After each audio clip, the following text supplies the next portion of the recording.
ഇപ്പോൾ മതനിരാസപരമായി വിവാഹം കഴിക്കുന്ന ആളുകളെ നോക്കുകയാണെന്നുണ്ടെങ്കിൽ, കേരളത്തിൽ തന്നെ നോക്കുകയാണെന്നുണ്ടെങ്കിൽ, പലരും അതിസമ്പന്നരായിട്ടുള്ള ആളുകൾ, പവർഫുൾ ആയിട്ടുള്ള ആളുകൾ, പാർട്ടികൾ പ്രവർത്തിക്കുന്ന ആളുകൾ. കേരളത്തിലെ രജിസ്റ്റർ മാരേജുകളൊക്കെ എടുത്ത് നോക്കുകയാണെന്നുണ്ടെങ്കിൽ മഹാഭൂരിപക്ഷവും അത്തരം ആളുകളാണ്. അല്ലാതെ ഈ സോക്കോൾഡ് യുക്തിവാദികളുടെ എണ്ണമൊക്കെ വളരെ വളരെ വളരെ വളരെ കുറവായി. അപ്പോൾ ചോദിക്കും, ഇവർക്ക് സാധിക്കുന്നു, എന്തുകൊണ്ട് നിങ്ങൾക്ക് സാധിക്കുന്നില്ല എന്ന് ചോദിച്ചു കഴിഞ്ഞാൽ അതിനകത്തും കഴമ്പില്ല. ചില പാർട്ടി കല്യാണങ്ങളുണ്ട്. നിങ്ങൾ കല്യാണം കഴിച്ചോളൂ, പാർട്ടി നോക്കിക്കോളൂ.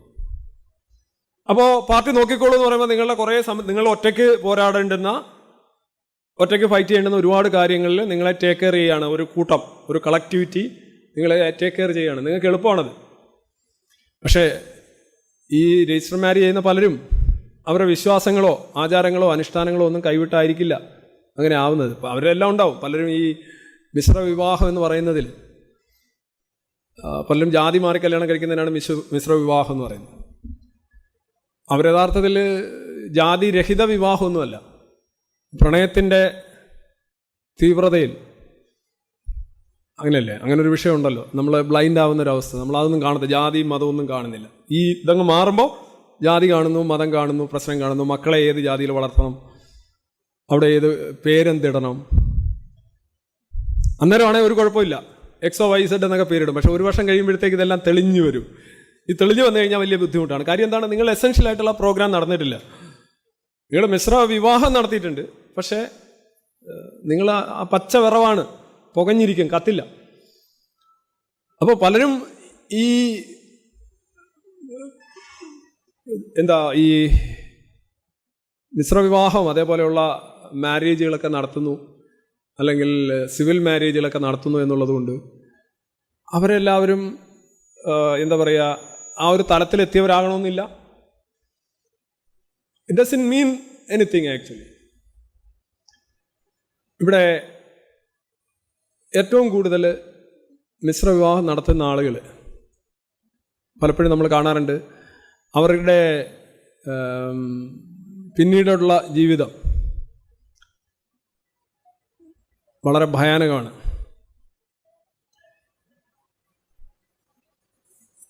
ഇവർക്ക് പെൻഷൻ വേണം, ഇവർക്ക് നിയമനങ്ങളിൽ ആനുകൂല്യം വേണമെന്നൊക്കെ പറഞ്ഞ് പല സംഘടനകളുണ്ട്.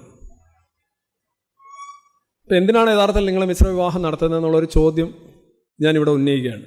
എന്താ ഈ മിശ്രം എന്ന് ഉദ്ദേശിക്കുന്നത്? രണ്ട് സ്പീഷീസ് തമ്മിലുള്ള വിവാഹമല്ല, മറിച്ച് രണ്ട് ജാതികൾ ഒക്കെയാണ് ഉദ്ദേശിക്കുന്നത്. ഒരു സ്വതന്ത്ര ചിന്തകൻ എന്താണ് അതിനകത്ത് എടുക്കേണ്ടുന്ന ഒരു തീരുമാനം? സ്വതന്ത്രനാണെങ്കിൽ നിങ്ങൾക്ക് കല്യാണം കഴിക്കണം, നിങ്ങൾ കല്യാണം കഴിച്ചിട്ടില്ല. എനിക്ക് ഏറ്റവും കൂടുതൽ ചോദ്യങ്ങൾ വരുന്ന ഇത് സംബന്ധിച്ചാണ്. കല്യാണം എന്ത് ചെയ്യണം, കല്യാണം കഴിക്കണം, കല്യാണം കഴിക്കണം, കടം വാങ്ങിക്കണം. ഇത് രണ്ടിനുമാണ് എനിക്ക് ഏറ്റവും കൂടുതൽ മെസ്സേജ് കിട്ടുന്നത്. കടം ചോദിക്കും, എങ്ങനെയാണ് കല്യാണം കഴിക്കേണ്ടത്? കല്യാണം കഴിക്കേണ്ടത് അവനവൻ തീരുമാനിക്കേണ്ട കാര്യമാണ്. പക്ഷേ ഇത് സംബന്ധിച്ചുള്ള ഒരു പൊതു ധാരണ പലപ്പോഴും വളരെ വിചിത്രമാണ്. നിങ്ങൾക്കൊരാളെ ഇഷ്ടമാണ്.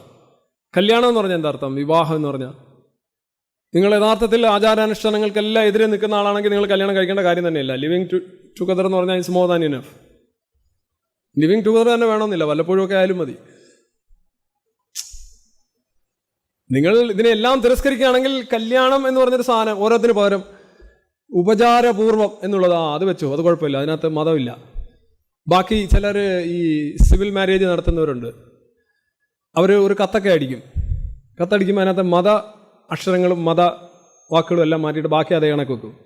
ഇന്നാരാണ് വധു, ഇന്നാരാണ് വരൻ, ഇന്ന രജിസ്റ്റർ ഓഫീസിൽ വെച്ച് വിവാഹം കഴിക്കും, 10:30 നിങ്ങൾ അവിടെ എത്തണം. മുഹൂർത്തം ഉണ്ടാവില്ല, പക്ഷേ 10:30 കാരണം മറ്റേ ആളുടെ അതിന് എല്ലാത്തിനും ഒരു സമയമുണ്ടല്ലോ. എന്നിട്ട് ഉപചാരപൂർവ്വം എല്ലാം ഉണ്ടാവും.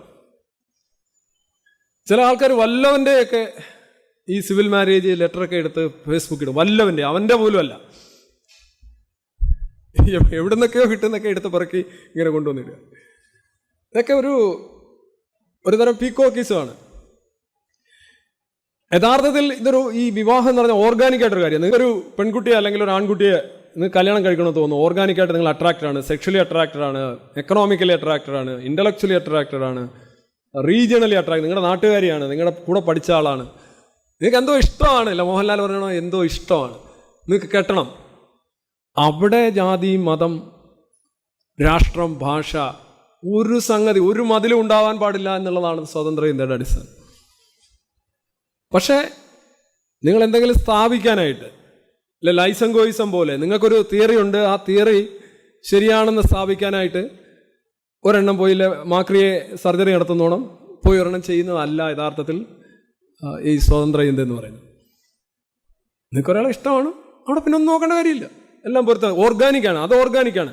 യഥാർത്ഥത്തിൽ നിങ്ങൾ ആ വ്യക്തിയുമായിട്ട് നിങ്ങൾക്ക് ഒത്തുപോകാൻ കഴിയുന്നത് കൊണ്ടും നിങ്ങൾക്ക് സ്യൂട്ടബിൾ ആണെന്ന് നിങ്ങൾ മനസ്സിലാക്കുന്നത് കൊണ്ടാണ് ബാക്കി കാര്യങ്ങൾ നിങ്ങൾ നോക്കാതെ വിടുന്നത്. അല്ല തിരിച്ച് റിവേഴ്സ് ഓർഡറിലല്ല. റിവേഴ്സ് ഓർഡറിലാകുമ്പോൾ നിങ്ങൾ ഞാൻ ഈ പറഞ്ഞോണം, ഇല്ല ടോയ്ലറ്റിൻ്റെ കാര്യം പറഞ്ഞുകൊണ്ടാണ്. പുസ്തകം നോക്കി ജീവിക്കുകയാണ്, ആചാരം നോക്കി ജീവിക്കുകയാണ്. മതാചാരമായാലും മതവിരുദ്ധ ആചാരമായാലും രണ്ടും നിങ്ങൾ ആചാരങ്ങളുടെ തടവറയിലാണ്, അല്ലേ? എസൻസിൻ്റെ കഴിഞ്ഞ ഈ കോവിഡിന് ശേഷം ഒരു കഴിഞ്ഞ 1.5 വർഷത്തിനിടയിൽ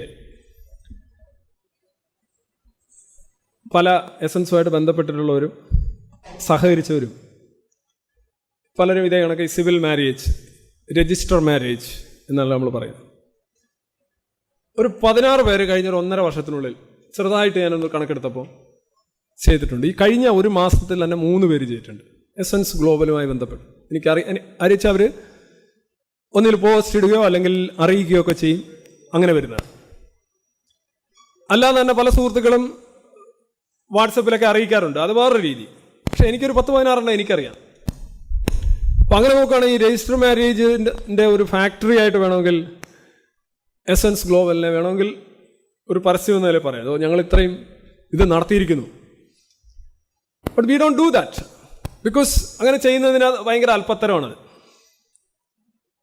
ഇവരാരും തന്നെ രജിസ്റ്റർ മാരേജ് ചെയ്തതോ നമ്മളോട് ചോദിച്ചിട്ടല്ല, നമ്മളെ ബ്രോക്കർ ചെയ്തിട്ടല്ല, അത് അവർ ഓട്ടോമാറ്റിക്കലി ചെയ്തു. അവർ ആ തലത്തിലെത്തുന്നു, അവർ അതാണ് അനുകരണീയമെന്ന് തോന്നുന്നു, അവരത് ചെയ്യുന്നു, നമ്മളത് ഇഷ്ടപ്പെടുന്നു, ദാറ്റ്സ് ഗുഡ് ആൻഡ് ഫൈൻ.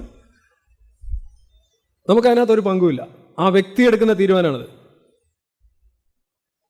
നമുക്കത് ഇഷ്ടമാണ്, നമ്മളതിനെ അനുകൂലിക്കുന്നു, പക്ഷെ നമുക്കതിനകത്തൊരു ക്രെഡിറ്റും ഇല്ല. എസൻസുമായി ബന്ധപ്പെട്ട് പ്രവർത്തിക്കുന്നതുകൊണ്ടാണ് അവരങ്ങനെ ചെയ്തെന്നൊരു വാദവും ഇല്ല. അല്ലെങ്കിൽ അവർ ചെയ്യും, അല്ലാതെ അവർ ഒരുപാട് ചെയ്യുന്നുണ്ടല്ലോ. അപ്പം ഞാൻ പറഞ്ഞത് ഫണ്ടമെന്റലി ഇതൊരു ഡിസിഷൻ ബൈ ആൻ ഇൻഡിവിജ്വലാണ്, ഒരു ഇൻഡിവിജ്വലിന്റെ ഡിസിഷൻ. പക്ഷെ അതിൻ്റെ മറുവശം നോക്കുക. ഈ അടുത്തിടെ എസൻസ് ഗ്ലോബലുമായി ബന്ധപ്പെട്ട് പ്രഭാഷണം നടന്ന ഒരു വ്യക്തി, അദ്ദേഹം വിവാഹം നടത്തിയപ്പോൾ ഒരു ക്ഷണക്കത്തടിച്ചു. അതിനകത്ത് മുഹൂർത്തം ഉണ്ടായിരുന്നു, മുഹൂർത്ത സമയമുണ്ടായിരുന്നു. പിന്നീട് അദ്ദേഹത്തിൻ്റെ ഒരു വിവാഹ ഫോട്ടോയിൽ ആചാരപരമായിട്ട് വിവാഹിതനായിട്ട് നിൽക്കുന്നതായിട്ടൊരു ഫോട്ടോയും വന്നു. ഇതിനെ തുടർന്ന് നിങ്ങളെല്ലാം പലർക്കും അറിയാം, ഈ സോഷ്യൽ മീഡിയയിൽ ഈ സോക്കോൾഡ് എന്താണ് പോരാളി സംഘം, ഇവർ എസൻസ് ഗ്ലോബലിനെതിരെ, അത് ആ കല്യാണം കഴിച്ച വ്യക്തിക്കെതിരെ അല്ല, എസൻസ് ഗ്ലോബലിനെതിരെ ആചാരങ്ങൾ തെറ്റിച്ചു, യുക്തിവാദ ആചാരങ്ങൾ തെറ്റിച്ചു, യുക്തിവാദികൾക്ക് ആകെ നാണക്കേടായി, ഞങ്ങളിനി എങ്ങനെ തല ഉയർത്തി നടക്കും, ഒരു പ്രഭാഷണം നടത്തിയ ആള് അയാൾ പറഞ്ഞത് പാലിക്കുന്നില്ല, ഇതിനെല്ലാം കാരണം എസൻസ് ആണ് എന്നൊക്കെയുള്ള രീതിയിൽ വലിയ തോതിൽ 1-2 ആഴ്ചയല്ല 3-4 ആഴ്ച വീഡിയോസ്, അതിൻ്റെ പുറകെ വീഡിയോസ്. എന്നിട്ട് എവിടുന്നെങ്കിലും ഒരു രജിസ്റ്റർ മാരേജിൻ്റെ കത്ത് കിട്ടിക്കഴിഞ്ഞാൽ അതുകൊണ്ടൊന്ന് പോസ്റ്റ് ചെയ്യുക, ആരെങ്കിലും രജിസ്റ്റർ മാരേജിൻ്റെ വിവാഹത്തിൻ്റെ ഫോട്ടോ എടുത്ത് പോസ്റ്റ് ചെയ്യുക, ആർക്കെതിരെയൊക്കെ അങ്ങ് ഉള്ള ഒരു നീക്കമാണ് ഇത്. ആക്ച്വലി ഇത് ഈ എന്താണ് ഇതിൻ്റെ അടിസ്ഥാനം എന്ന് പറഞ്ഞു കഴിഞ്ഞാൽ, നിങ്ങൾ ചെയ്യുന്ന എന്തെങ്കിലും ഒരു കാര്യത്തിൽ അത് ആർക്കെങ്കിലും എതിരെയാണ് നിങ്ങൾ ചെയ്യുന്നതെങ്കിൽ അടിസ്ഥാനപരമായ അതൊരു വിദ്വേഷ പ്രവർത്തനമാണ്.